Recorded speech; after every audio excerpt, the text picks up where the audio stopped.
علامہ اقبال ارمغان حجاز میں فرماتے ہیں، کلندر میل تقریر ندارد بجز این نکتہ اکثیر ندارد، ازاں کشتے خراب حاصل نیست کہ آبز خون شبیر ندارد۔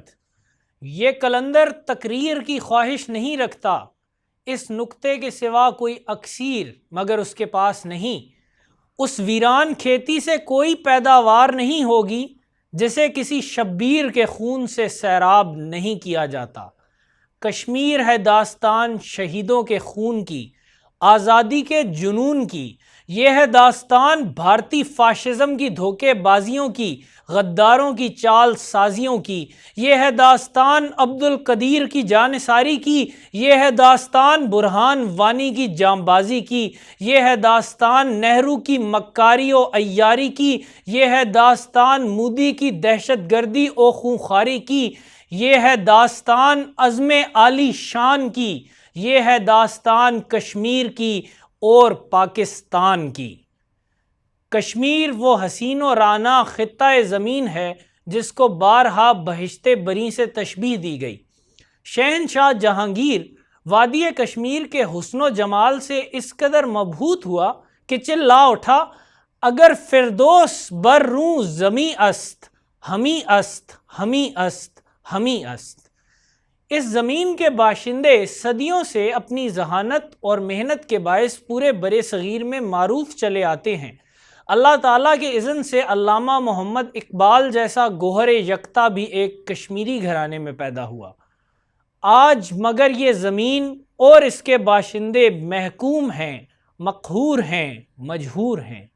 1819 سے لے کر آج 2019 تک 2 صدیوں سے کشمیری سکھ راج، ڈوگرا راج اور پھر ہندوستانی راج تلے پس رہے ہیں۔ آج وہ کشمیر ہے محکوم و مجبور و فقیر، کل جسے اہل نظر کہتے تھے ایران صغیر۔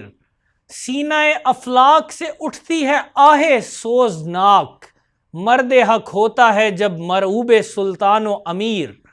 کہہ رہا ہے داستان بے دردی ایام کی، کوہ کے دامن میں وہ غمخانہ دہقان پیر۔ آہ یہ قوم نجیب و چرب دست و تر دماغ، ہے کہاں روز مکافات اے خدائے دیر گیر۔ کشمیر کی بدقسمتی کی داستان 1819 سے شروع ہوتی ہے جب پنجاب کے سکھ حکمران رنجیت سنگھ کی فوجوں نے کشمیر کو فتح کیا۔ سکھا شاہی میں مسلمانوں پر کئی کالے قوانین کا نفاذ کر دیا گیا، جن میں سے مثال کے طور پر یہ کہوں گا کہ گاؤ کشی کی سزا موت ڈکلیئر کر دی گئی۔ اس سے آپ اندازہ لگا سکتے ہیں کہ سکھا شاہی میں مسلمانوں کے اوپر کس قسم کے قوانین لاگو کیے گئے۔ خیر 1819 سے لے کر 1846 تک سکھا شاہی کشمیر پر مسلط رہی۔ 1846 میں انگریزوں اور سکھوں کے درمیان جنگ برپا ہوئی اور اس میں سکھوں کو شکست فاش کا سامنا کرنا پڑا۔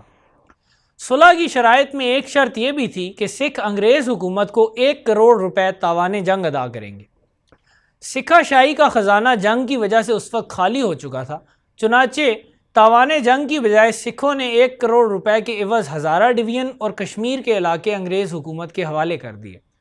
انگریزوں نے آگے 75 لاکھ روپے میں کشمیر کی جنت نظیر وادی کو گلاب سنگھ کے آگے فروخت کر دیا۔ گلاب سنگھ جموں کا راجہ تھا اور سکھوں کے ماتحت ایک حکمران کی اس کی حیثیت تھی۔ رنجیت سنگھ کے دور سے وہ سکھ امپائر سے وابستہ تھا اور اس نے رنجیت سنگھ کے فوجی کمانڈر کی حیثیت سے لداخ کو فتح بھی کیا تھا۔ لیکن انگریزوں اور سکھوں کی جنگ سے قبل گلاب سنگھ کا خیال تھا کہ سکھ حکمران اس جنگ میں شکست کھا جائیں گے، چنانچہ اس نے انگریزوں کے ساتھ بھی در پردہ ساز باز شروع کر رکھی تھی اور جنگ کے دوران تو وہ مکمل طور پر در پردہ انگریزوں کے ساتھ ملا ہوا تھا۔ انگریزوں نے اس کی غداری کا صلہ کشمیر اس کو 75 لاکھ روپے میں فروخت کر کے دیا۔ گلاب سنگھ 1857 میں وفات پا گیا اور اس کی جگہ رنبیر سنگھ اس کا بیٹا مہاراجہ کشمیر کی حیثیت سے تخت نشین ہوا۔ ڈوگرا راج میں مسلمانوں کی زندگی جانوروں سے بھی بدتر ہو گئی تھی۔ کشمیری مسلمانوں پر ڈھائے گئے مظالم سے انگریز بھی متاثر ہوئے بغیر نہ رہ سکے تھے۔ 1860 کی دہائی میں رابرٹ تھارپ نامی ایک برٹش فوجی افسر نے کشمیر کی صورتحال کا تجزیہ کچھ اس طرح کیا: کشمیری قوم جس کی اخلاقی و عقلی خصوصیات عظمت رفتہ کا پتہ دیتی ہیں، ایک ایسی قوم کے قدموں تلے روندی جا رہی ہے جو ہر لحاظ سے کشمیریوں سے کمتر ہے۔ کشمیری اس جبر مسلسل تلے مزید تنزلی کا شکار ہیں کیونکہ جابر حکومت نے ان پر معاشرتی، ذہنی اور مذہبی ترقی سمیت ہر طرح کی ترقی کے دروازے بند کر رکھے ہیں۔ ڈوگرا راج میں مسلمانوں کی حالت زار کا اندازہ اس بات سے لگایا جا سکتا ہے کہ مسلمانوں میں تعلیم کی شرح 10% سے بھی گھٹ گئی تھی۔ جموں کے ڈوگرے تو ہر قسم کے ٹیکس سے مستثنیٰ تھے، جبکہ مسلمانوں پر سینکڑوں قسم کے ٹیکس عائد تھے۔ اور یہ بات میں مبالغتاً یا محاورتاً نہیں کہہ رہا، مسلمانوں پر عائد ٹیکسوں کی تعداد 100 سے زیادہ تھی، حتیٰ کہ شادی کرنے پر بھی ٹیکس تھا۔ کچھ شادی شدہ حضرات تو شاید اس کو تھوڑا تفنن طبع کی نظر سے دیکھیں، لیکن ایک لمحے کے لیے سنجیدگی سے غور کیجئے۔ شادی پر ٹیکس، افزائش نسل پر ٹیکس، اگر یہ نسل کشی کی کوشش نہیں تو اور کیا ہے؟ ستم ظریفی یہ کہ ٹیکس اکٹھا کرنے پر بھی ٹیکس تھا، یعنی کہ ڈوگرا حکومت کو جو ٹیکسیشن کا ایکسپینڈیچر آتا تھا، ٹیکس اکٹھا کرنے کے اموال کے جو خرچہ ہوتا تھا، اس کو پورا کرنے کے لیے ایک سیپریٹ ٹیکسیشن ٹیکس لگایا گیا جو کہ مسلمانوں کو ادا کرنا ہوتا تھا۔ بقر عید پر گائے بھینس تو کجا، بکرا یا دمبا ذبح کرنے کی بھی اجازت نہ ملتی تھی۔ تمام کی تمام زمین ڈوگرا حکومت اور اس کے کارندوں کی ملکیت شمار ہوتی تھی اور مسلمان صرف مزاروں کی حیثیت سے کام کر سکتے تھے۔ ڈوگرا راج کی بدفعلیاں اور مظالم اس قدر واضح تھے کہ برٹش گورنمنٹ جس نے خود کشمیر ڈوگروں کو بیچا تھا، وہ بھی ڈوگرا راج کی تنقید پر مجبور ہو گئی۔ کئی برٹش افسروں نے کشمیر میں ڈوگروں کی معزولی کا مطالبہ کر دیا۔ 1884 میں لارڈ کمبرلی جو کہ secretary of state for India تھے، یہ کہنے پر مجبور ہو گئے: کشمیر کے مظلوم مسلمانوں کے حق میں حکومت برطانیہ کی مداخلت پہلے ہی کافی تاخیر کا شکار ہو چکی ہے۔ مگر اس وقت 1880s اور 1890s میں رشیا اور برٹن کے درمیان وسطی ایشیا کے کنٹرول کے لیے مقابلہ زور پکڑ چکا تھا۔ بعد میں تاریخ دانوں نے اس مقابلے کو گریٹ گیم کا نام دیا۔ کشمیر کی اسٹریٹجک لوکیشن گریٹ گیم کے تناظر میں بہت اہم ہو گئی تھی۔ ریاست کشمیر چائنا، رشیا اور برٹش انڈیا کے سنگم پر واقع تھی۔ برٹش گورنمنٹ اس نازک موقع پر ڈوگرا راجوں کو مسلمان رعایا کی حمایت کر کے ناراض نہیں کرنا چاہتی تھی، چنانچہ گریٹ گیم کی وجہ سے برٹش گورنمنٹ نے ڈوگرا راج کو تحفظ فراہم کیا اور مسلمانوں کے بنیادی انسانی حقوق کو بین الاقوامی سیاست کی بھینٹ چڑھا دیا۔ 1899 میں برٹش گورنمنٹ نے گلگت ایجنسی اسٹیبلش کی۔ اس کا سربراہ ایک برٹش پولیٹیکل ایجنٹ کو بنایا گیا۔ گلگت ایجنسی میں گلگت وزارت، ہنزا اور نگر کی ریاستیں اور چیلاس، کوہ غزر، اشکومان اور یاسین کے قبائلی علاقے شامل تھے۔ ان تمام علاقوں میں گلگت وزارت وہ واحد علاقہ تھا جو کہ ڈوگرا ریاست کشمیر کا باقاعدہ حصہ اس سے پہلے بھی رہ چکا تھا۔ باقی تمام علاقہ کبھی بھی ڈوگرا راج کے انڈر نہیں آیا تھا۔ گلگت ایجنسی کی صرف 23% آبادی گلگت وزارت میں رہتی تھی، جس کا مطلب تھا کہ گلگت ایجنسی میں 77% وہ لوگ تھے جو کہ کبھی بھی مہاراجہ کشمیر کے رول کے انڈر نہیں آئے تھے۔ 1920 کی دہائی تک مسلمانوں کے کچھ نوجوان برٹش انڈیا میں پنجاب اور علی گڑھ سے تعلیم حاصل کر چکے تھے۔ ان نوجوانوں نے ریاست کے مسلمانوں میں ڈوگرا غلامی کے خلاف سیاسی بیداری پیدا کرنے کا بیڑا اٹھایا۔ ان میں غلام عباس، علا رکھا صاغر اور شیخ عبداللہ زیدہ نمایاں رہے۔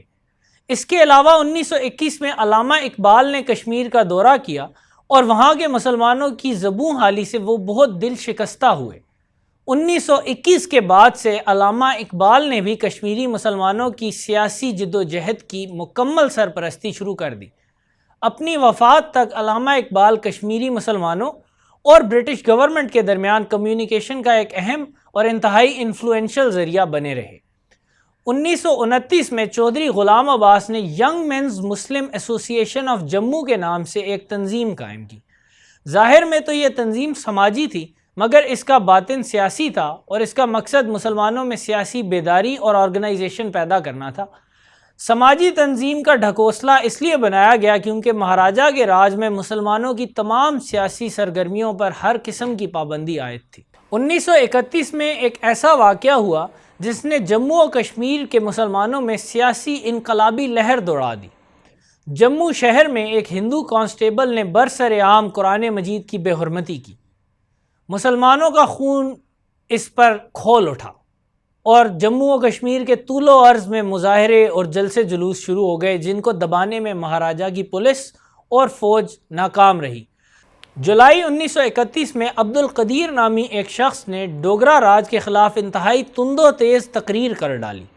عبد القدیر ایک یورپین کی سروس میں بٹلر تھے اور ان کا تعلق کشمیر سے نہ تھا بلکہ وہ ہندوستان سے تعلق رکھتے تھے، اتر پردیش سے تعلق رکھتے تھے، لیکن اسلامی حمیت کے ناطے رنگ، نسل اور زبان کو نہیں دیکھتے، اور عبد القدیر نے یہ قرآن کی بے حرمتی کے واقعے اور کشمیری مسلمانوں کے دکھ درد کو خود محسوس کیا تھا، اور انہوں نے انتہائی تند و تیز تقریر کی اور تقریر کے دوران مہاراجہ کے محل کی طرف اشارہ کر کے کہا کہ ظلم کی بنیادوں پر قائم اس محل کو ڈھا دینا چاہیے اور اس راج کو تباہ کر دینا مسلمانوں کا اسلامی فرض ہے۔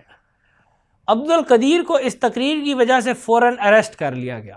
عبد القدیر کے گرفتار ہوتے ہی ہزاروں کشمیریوں نے پروٹیسٹ شروع کر دیے ان کی جیل کے باہر۔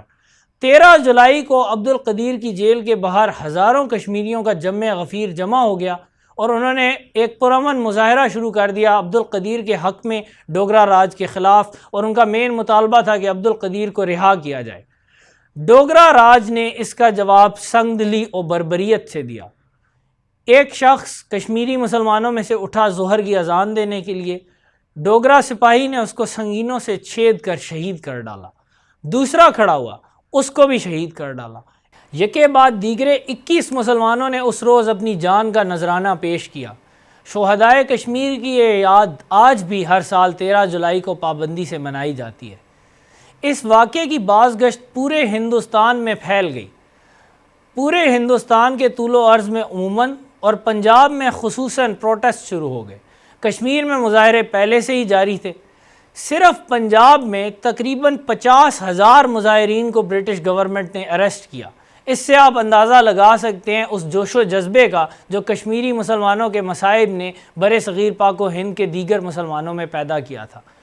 اتنی بڑی تعداد میں مظاہروں کو دیکھ کر برطانوی حکومت بھی حواس باختہ ہو گئی اور ان کو بھی یہ بات سمجھ آ گئی کہ اب کشمیری مسلمانوں کے سیاسی آزادی کے مطالبے کو اگنور نہیں کیا جا سکتا۔ چنانچہ 12 نومبر 1931 کو انگریز حکومت نے گلانسی کمیشن کے نام سے ایک کمیشن قائم کیا۔